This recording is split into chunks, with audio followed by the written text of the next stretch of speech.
Hello everyone.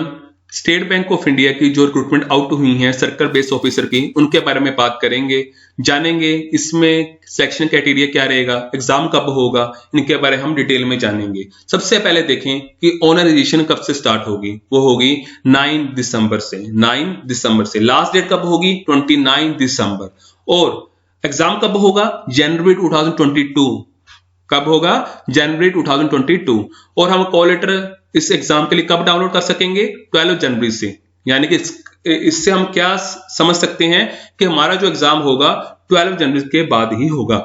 और इसके बारे में और जान लेते हैं। जो सिलेक्टेड कैंडिडेट्स होंगे, जब हम एग्जाम दे देंगे उसके बाद जो हम सिलेक्ट होंगे, जो कैंडिडेट्स, उनका जो मतलब पोस्टिंग होगी वो उसी सर्कल या उसी स्टेट पर होगी जिसपे उन्होंने अप्लाई किया है। ये आपको ध्यान में रखना है। अगर हम पोस्ट्स की बात कर लें तो हमको जो स्टेट देखने को मिल रही है वो है गुजरात, कर्नाटका, मध्य प्रदेश, छत्तीसगढ़, तमिलनाडु, राजस्थान। ये आपको ध्यान में रखना है। डन। उसमें स्टेट में जो सर्कल है, गुजरात के अहमदाबाद और कर्नाटका का बेंगलुरु, मध्य प्रदेश भोपाल, तमिलनाडु का चेन्नई और राजस्थान का जयपुर। इसी सर्कल में आपकी पोस्टिंग होगी अगर आप सिलेक्ट हो जाते हो। और इसी सर्कल में आपकी पोस्टेस आउट हुई हैं। अगर हम बात करें टोटल इसी सर्कल में हम देखें तो टोटल हमें अहमदाबाद की सर्कल की 300 पोस्टेस देखने को मिलती हैं।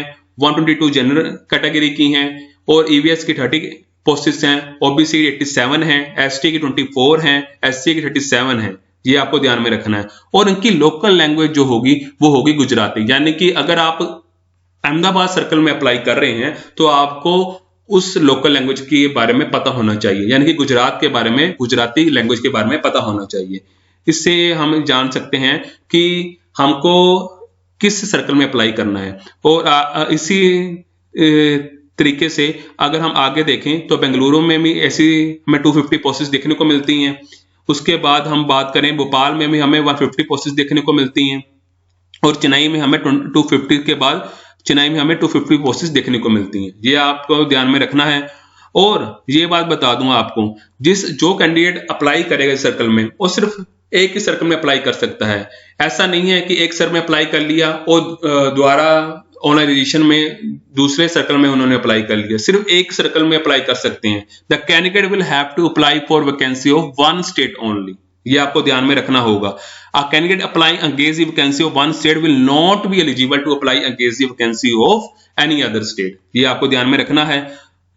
So selected candidates will be posted in the circle state against who vacancies they are selected. ये आपको ध्यान में रखना होगा। उसके बाद और क्या इसमें इंपॉर्टेंस हो सकती है? अगर मैं आपको बताऊं कि जो सिलेक्टेड कैंडिडेट्स होंगे इस सर्कल में, है ना, जिस सर्कल में आपने अप्लाई किया है, उनकी ट्रांसफर ऐसे नहीं होगी। उनको वहीं रहना होगा, वहीं उनका ऑफिस होगा। यानी कि ऐसा नहीं है कि आपको लगे कि इसमें कोई ट्रांसफर भी होगी, नहीं। ये आपको ध्यान में रखना होगा।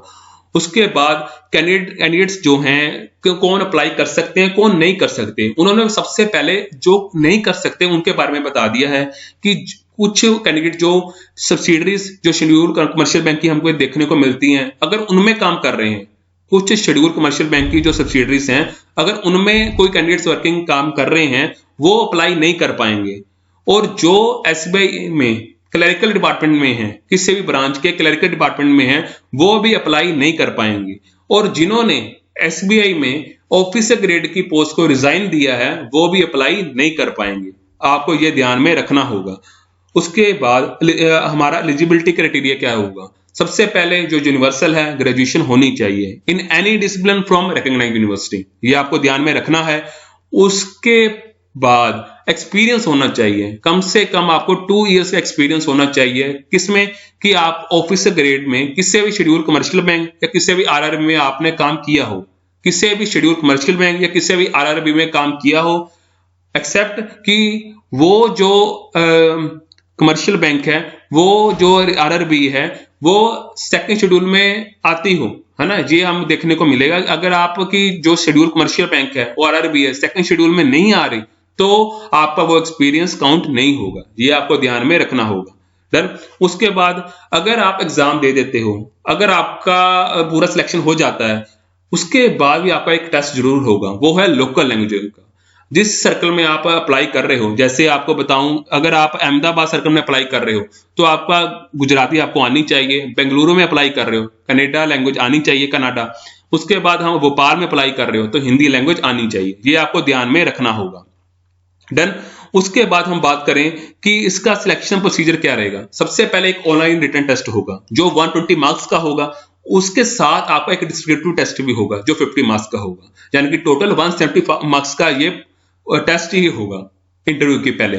तो सबसे पहले हम ये जान लेते हैं जो 120 मार्क्स का ऑब्जेक्टिव टेस्ट होगा उसमें हमें कौन कौन से सब्जेक्ट हमने स्टडी करने हैं। सबसे पहले आपको इंग्लिश लैंग्वेज पढ़नी है, जो 30 क्वेश्चंस हम देखने को मिलेंगे उन टोटल 30 मार्क्स के ही होंगे। डन।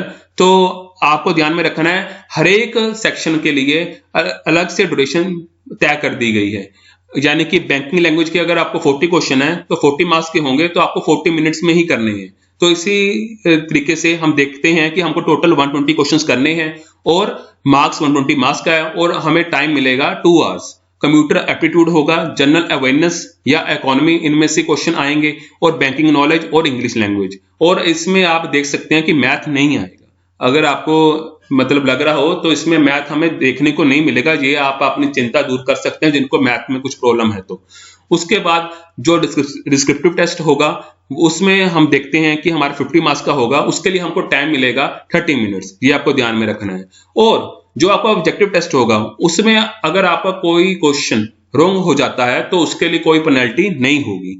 उसके बाद आपकी इंटरव्यू होगी जो 50 मार्क्स की होगी, ये आपको ध्यान में रखना है। अगर आपका टेस्ट क्लियर हो जाता है, अगर आपका डिस्क्रिप्टिव और ऑब्जेक्टिव टेस्ट क्लियर हो जाता है, उसके बाद जो फाइनल सिलेक्शन है ना, उसके बारे में बता दूं कि जो ऑनलाइन रिटन टेस्ट का वेटेज रहेगा वो 75% रहेगा, यानी कि 75 मतलब इंपॉर्टेंस रखेगा, और जो इंटरव्यू का है वो 25% रहेगा। यानी कि अगर आपको लग रहा है कि हम इंटरव्यू तो मतलब बहुत मुश्किल से पास करेंगे, ऐसा नहीं है। बस आपने अपना ऑब्जेक्टिव टेस्ट को अच्छा देना है, डिस्क्रिप्टिव टेस्ट को अच्छा देना है। अगर आप वो कर लेते हो तो आपका इंटरव्यू एक फॉर्मल इंटरव्यू होगा, इतना नहीं मुश्किल होगा, क्योंकि उन्होंने साफ कह दिया कि आपको मिनिमम क्वालिफिकेशन चाहिए इंटरव्यू में, यानी कि ये आप ध्यान में रखना। ओके सो ये बात को आपको ध्यान में रखना होगा। बाकी आपको डिटेल्स में और जानना है तो आप वीडियो देख सकते हो, मगर आपको मैं इंपॉर्टेंट डिटेल्स बता दी हैं। So thank you very much. अगर हाँ, ये बात तो आपको बताने को रहेगी कि जो एप्लीकेशन फीस है वो 750 होगी, तो अदर कैटेगरी में 750 होगी। अगर आप SC ST कैटेगरी से हो तो आपकी कोई भी फीस नहीं होगी, ये आपको ध्यान में रखना है। Done. So list of document जो आपको अपलोड करने हैं, इसमें होगा signature, done, ID proof of date of birth, job profile, यानी कि जो आपकी प्रोफाइल रही है ना एक्सपीरियंस में। उसके बाद आपको अपना रिज्यूम डिटेल में, जिसमें आपकी प्रोफेशनल क्वालिफिकेशन होगी, एक्सपीरियंस होगा, आपके एजुकेशन सर्टिफिकेट्स। डन।